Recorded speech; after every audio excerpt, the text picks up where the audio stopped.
these feeble-minded democratic voters who are living the good life of welfare are always going to outnumber people like Peter Thiel, and therefore democracy is a bad idea. I think that, obviously in the case of the various billionaires, it's a very self-serving way to think things. But before you even go into the morality of what he's saying... This is Here's How, Ireland's political, social and current affairs podcast, presented by William Campbell. Thank you for downloading episode 177 for the 19th of December 2024.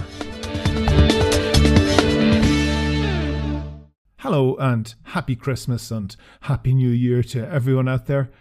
Now that the dust has settled after the election, I want to say congratulations to all of the candidates, all 686 of them. Congratulations to everyone from Pearse Doherty, who got 18,898 first preference votes in Donegal, all the way down to Sean O'Leary, who stood for election in Wicklow and got 9 votes. Pearse Doherty got that massive vote despite having 2 Sinn Féin running mates, who got another 12,000 votes between them. If Sinn Féin had managed their vote a bit better, they might have distributed it among the 3 candidates more evenly and won 3 seats in Donegal, but that's a story for a different day. And Sean O'Leary, who got just 9 votes in Wicklow, congratulations to him too. And let's remember that he also ran in Carlow Kilkenny, where he got 26 votes, and Cork South West, where he got 27, and he ran in a bunch of other constituencies, including Cork North West, where he got a whopping 110 votes, bringing his total to 324 between all of the constituencies that he ran in, so I hope that cheered him up a bit. Although, obviously for him and the rest of the 512 candidates who were not elected, the election obviously didn't go the way that they were hoping. And, by the way, let's have a bit of humanity for them all. Standing for election is an unforgiving and brutally public way to expose yourself to the judgment of your peers. A lot of the 512 will put on a brave face and say that of course they weren't expecting to win, but they're pleased with how well they did. Don't believe a word of it. I've hung around with enough election candidates of various hue, and I can tell you one thing that they will never admit. There was not one of those candidates, not a single one of the 512, who didn't secretly harbour a vision of being lifted shoulder high as some imaginary excited journalist says into a microphone phrases like extraordinary vote and unexpected result. And I'll tell you more. Of those 686 candidates, the victorious and the vanquished, not one of them, not a single one of them, didn't go to sleep with sore feet after endless hours of canvassing, imagining scenarios that would have them proclaimed Taoiseach for life within hours of the polls closing. One candidate, who came close but not close enough in a previous election, said to me, "The despair is no bother. It's the hope I can't handle."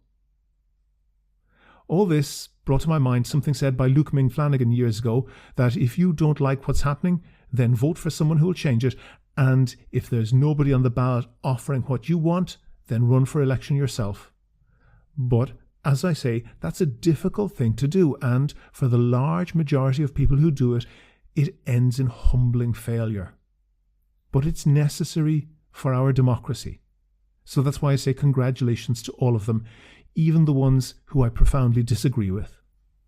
And that brought something else to my mind. I like to challenge ideas that are held unthinkingly, especially by myself. In the past, one of those truisms that was never disputed is that democracy is a good thing. You might think that's obvious, but being accepted as obvious hasn't always been the best determinant of truth. And there are now some people, who are challenging this. Peter Thiel, the billionaire founder of PayPal, has written that he believes that democracy is not compatible with freedom and that he prefers the latter. You might dismiss that as the view of just another eccentric billionaire, but Peter Thiel was the person who selected J.D. Vance to be the vice president for now President-elect Donald Trump.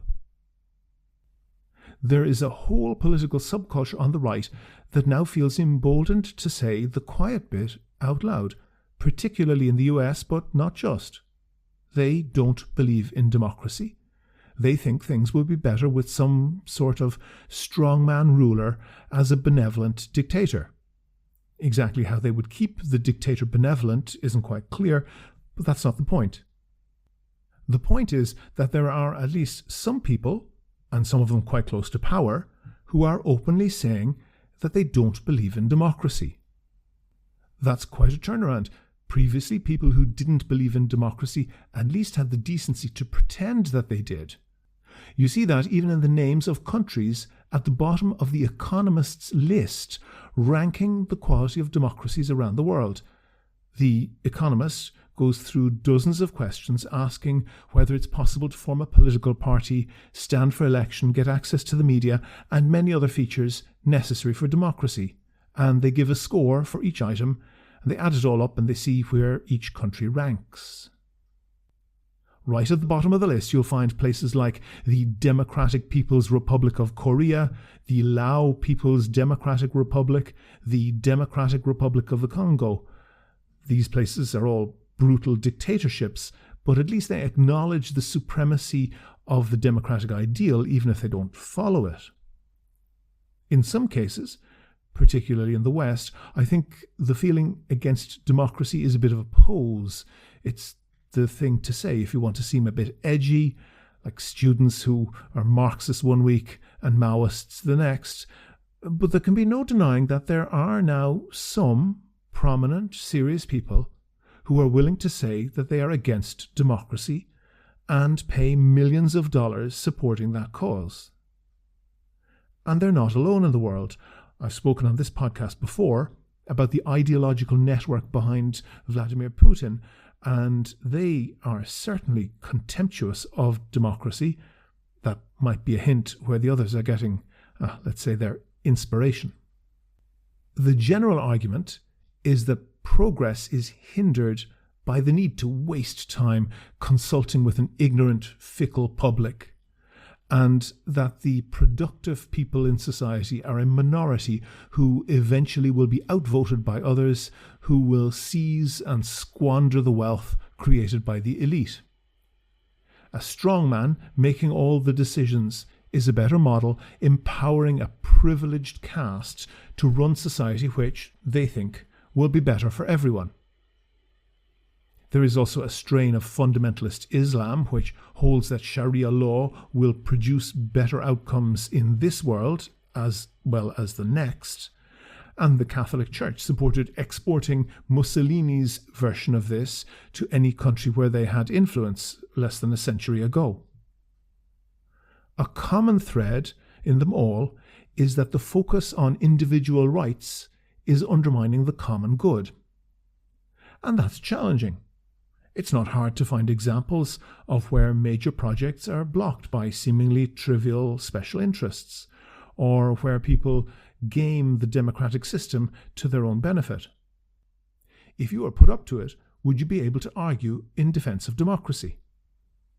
So that's what I thought I'd do. And I made a spreadsheet. I downloaded that Economist list ranking countries by quality of democracy. I'm sure people might quibble about the details, but it's accurate enough for our purposes. If you think that Norway and New Zealand at the top of the list are not more democratic than North Korea and Afghanistan at the bottom, you're not ready for this discussion. Then I also downloaded a list with the GDP per capita for each country in the world. That's the size of the economy in each country. Again, it's not a perfect measure, particularly in Ireland, but it's good enough.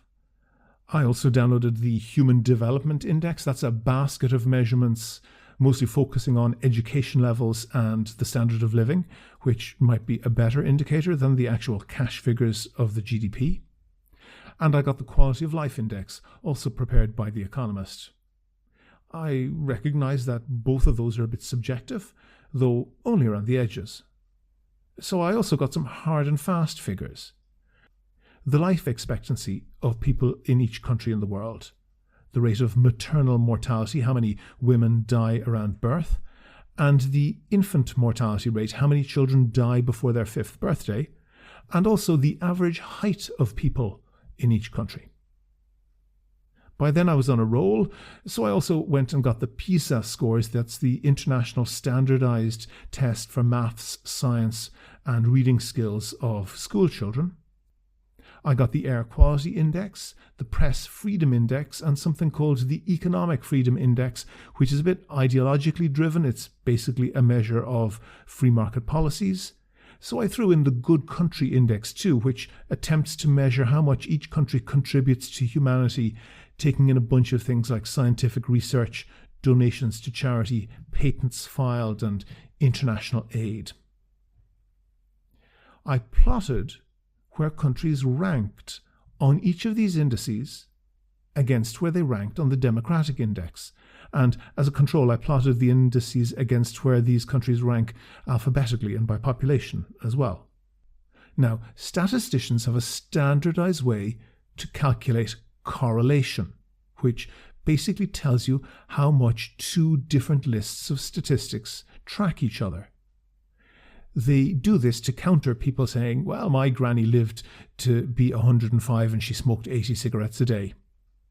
It takes the data as a whole rather than focusing on one unrepresentative outlier.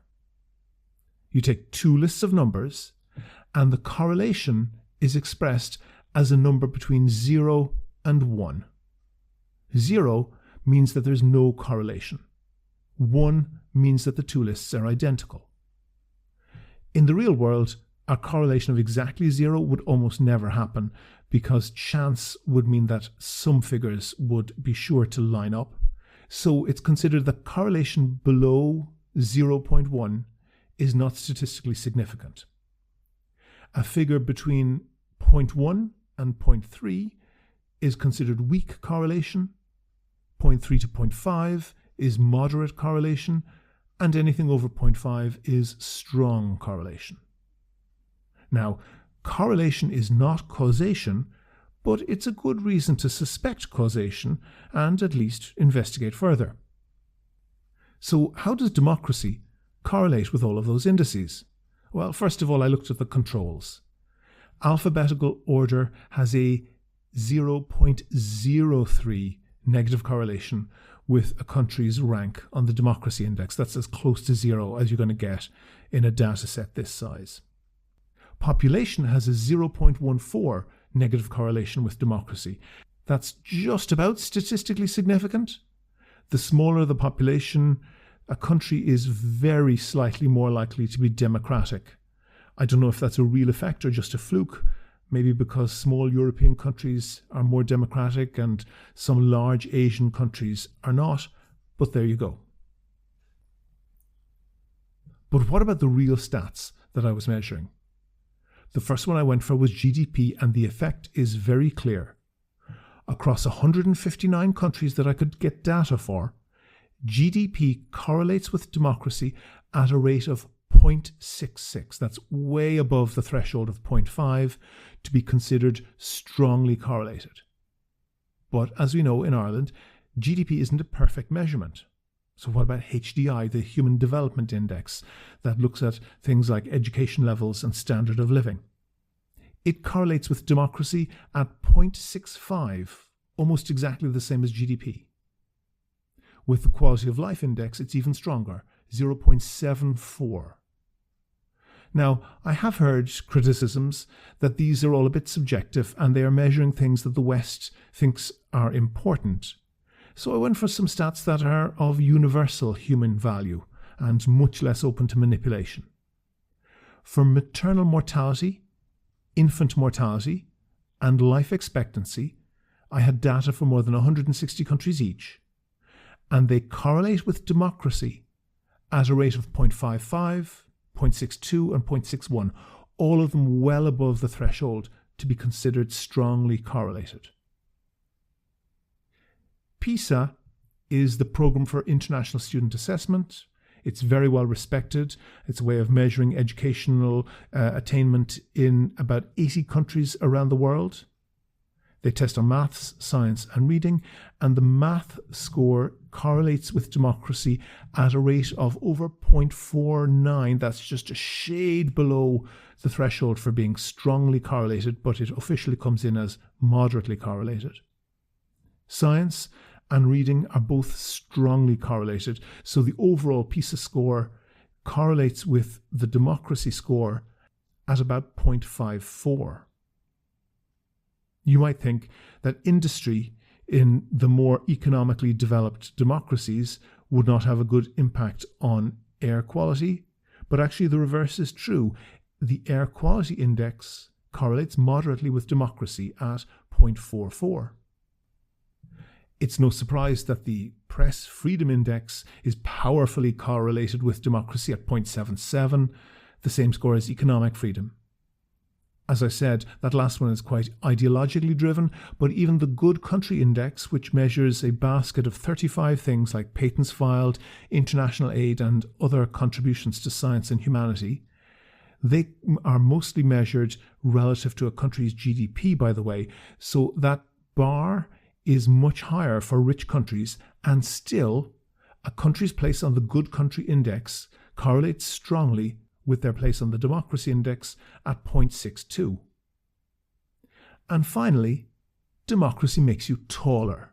I'm not kidding.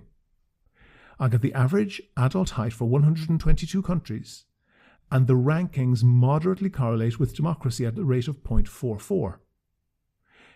Every international ranking that I could find, every single one, correlates with the ranking on democracy. And every one, except that last one, height, is well above the threshold to be considered strongly correlated. There is just no arguing with the data. It's not just better to live in a democracy. It is much, much better to live in a democracy. Whatever the costs of delays caused by the need to get democratic approval, whatever the costs caused by special interest groups voting for their narrow agenda, there is simply no question about it. Those costs are absolutely dwarfed by the benefits of democratic accountability. And how does Ireland fare on all those indices? Well, for air quality, the top of the index is dominated by Kiribati and Micronesia and about 25 other small island microstates. But of the real countries, we're number 8. Out of more than 160 countries, for maternal and infant mortality, we come in at number 22 and number 17.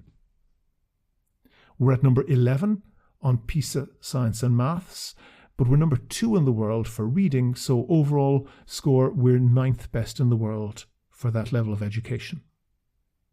We're number 10 for the Life Expectancy Index, number 8 for press freedom, number 6 for HDI, and number 3 for economic freedom, and number 2 for GDP per person.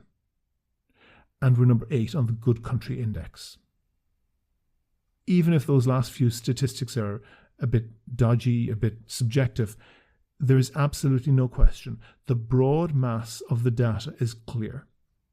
If you're alive in Ireland today, you are, compared to people living any place else on earth, in any era since the dawn of humanity, you are by a wide margin one of the luckiest people ever to draw a breath of this planet's air. And by the way, in case you're keeping score, Ireland beats the UK on all of those indices, every single one. In a moment, we'll have Kevin grilling me on that a little bit. But first of all, I just want to say thanks to all of the patrons on Patreon. I really appreciate everyone who donates there. We don't get a huge amount of money out of it. We're not in the same league as some of the big Irish podcasters, but it pays for things like web hosting, and Kevin and myself basically donate our time for free. Also, it's a great morale booster. When you get new patron on Patreon, it lets us know that there are people out there who listen and appreciate the podcast. We make a big effort to cover things that are undercovered in Irish media. You're more than welcome to listen for free, But if you think that you could do the same as those other donors and throw in the price of a cup of coffee or a Christmas cracker once or twice a month, there's details how to do that on the website and at the end of the show. Do you agree? Do you disagree? Follow at Here's How Podcast on Twitter and like Here's How on Facebook for updates on each show's contents. Can I ask you a few questions, William? You can, Kevin. Go ahead. So you've gone to a lot of trouble looking through all this data and downloading data files and plotting some democracy indicators against some indicators of prosperity or what have you. So my question is, why don't you just go to the scientific literature? Well, I would hope that the scientific literature comes from the data in the first place. So I was going to the source of the source. I guess I'm not an academic like you. And I suppose I could see, has anybody done this work more professionally or more rigorously? But it was, I guess I'm a nerd in this, and I kind of set up this whole Excel file. And I should say to people that we'll put a link to it on the website, and anyone can download this file and have a look at it themselves and see if they think it's valid. And even if somebody wants to send me a link to any data set that they think could be included, I'd be happy to do that as well. All right. Okay. You said that the relationship between democracy and being a smaller country was significant. So for me, I was always taught to be a bit careful when you're talking about statistics and you're using a word like significance, because I don't have a definition in front of me, but I understand it as a particular meaning that it quantifies how likely it is that a given result might occur by chance. Yeah. So are you telling me that it's not an accident that smaller countries, maybe smaller European countries, are more democratic than larger ones? There may be something other than chance happening in there. So, like, as you said, it's a bit like there's another standard that if it is considered less than 5% likely to happen by chance, then that's considered to be statistically significant. And in this case with correlation, the accepted standard is that if the correlation is less than 0.1, that's just considered to be statistical noise. 0.1 to 0.3 is weak correlation, 0.3 to 0.5 is moderate correlation, and 0.5 and above is a high level of correlation. But they're just arbitrary, and inevitably you're going to get some noise in the statistics. So that correlation between being a small country and ranking high on the democracy index, 0.1 is the threshold for significance. This is 0.14, so it's just above that threshold. I guess that's something to do with small European countries having a good score on the democratic scale and large Asian countries being poor on that scale. But in that case, I'm not sure there's any clear direction of causation there because, of course, having yellow fingers correlates pretty highly with having lung cancer, but neither one causes the other. It's that there can be an outside third cause that causes them. Even when there is genuine correlation, it's not necessarily proving what direction the causation is going in. And this is a very, very weak correlation in any case, far, far less than the other correlations between the various other indexes that I mentioned. Yeah, and so it's worth bearing in mind sometimes you can have spurious correlations, even large correlations can be spurious. Yeah, so I suppose my other concern when looking at correlation is that, you have the same thing on both sides of the equation. So I suppose my question is there, if you're using data like the Economist democracy data versus whatever, the free speech on the other side, are you maybe just relating several different types of Westernness, so to speak? Yeah, that's definitely possible in some cases.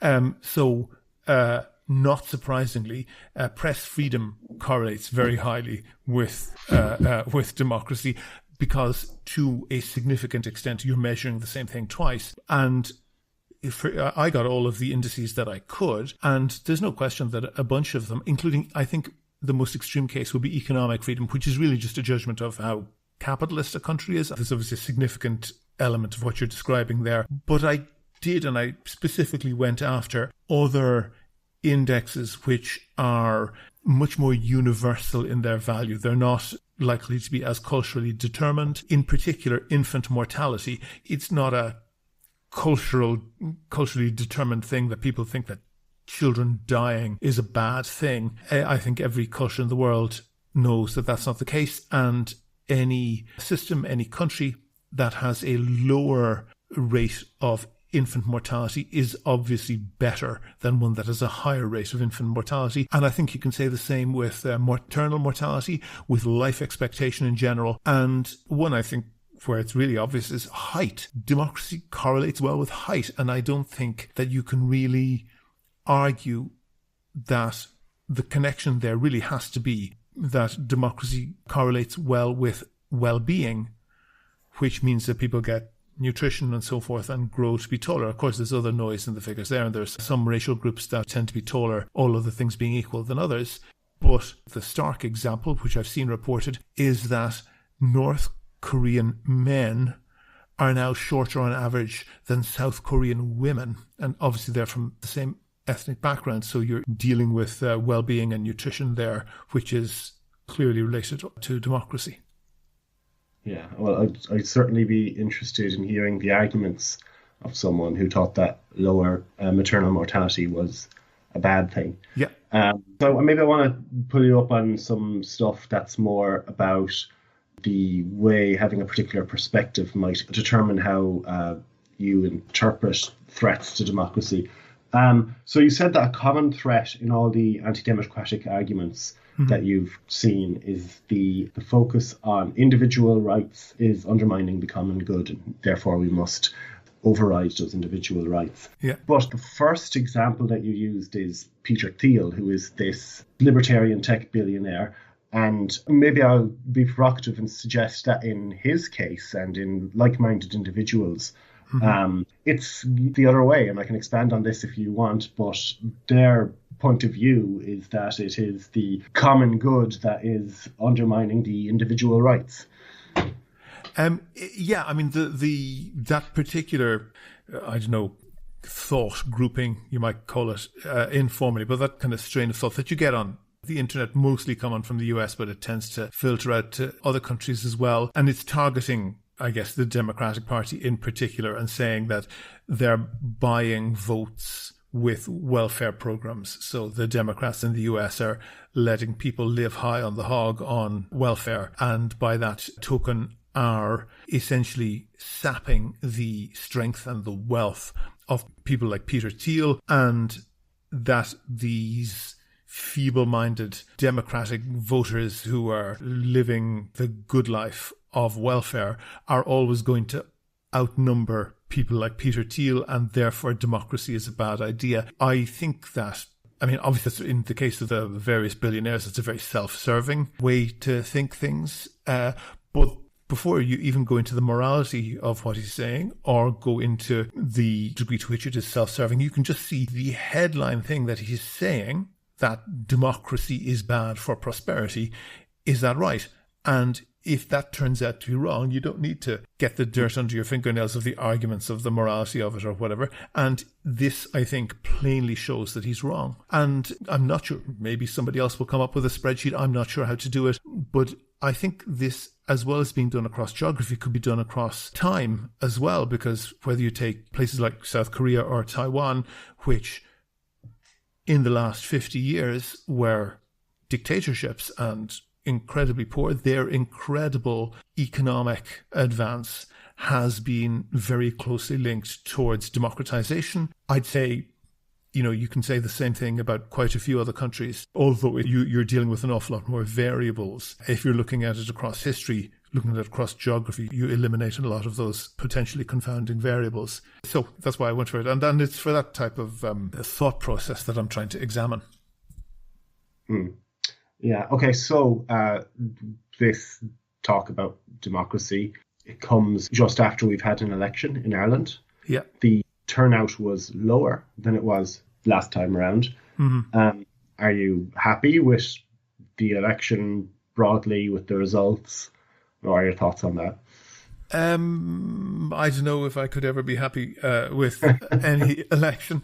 I would query the accuracy of the turnout. I know that in any given election for about the past 20 years, my personal turnout has never been higher than 25% because I'm registered to vote in at least 3 places that I haven't lived in years, and in some cases decades, even though I filled in the form, tick the box to say that supposedly somebody's meant to kind of go off and ferret through the thing and unregister me at the other place.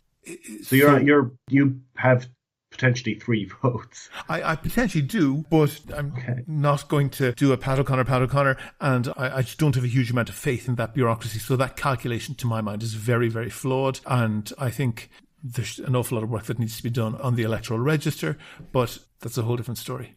Yeah, maybe we should have someone on to talk about that. That's yeah, and I mean, that's a concerning story. The other thing I should say is that, all other things being equal, clearly the turnout was a bit lower this time than other times, because what I'm saying was equally true in previous elections. There is a degree to which that's success of the system, that people just aren't that worried and people kind of feel secure and there's nobody mounting the barricades. That's quite a glass half full way of looking at that.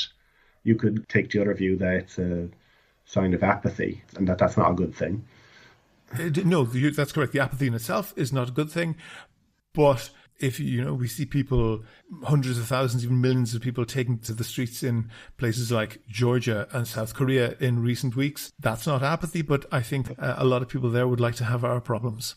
But isn't that, it sounds like you're saying that in this case, it's not so great to be democratic.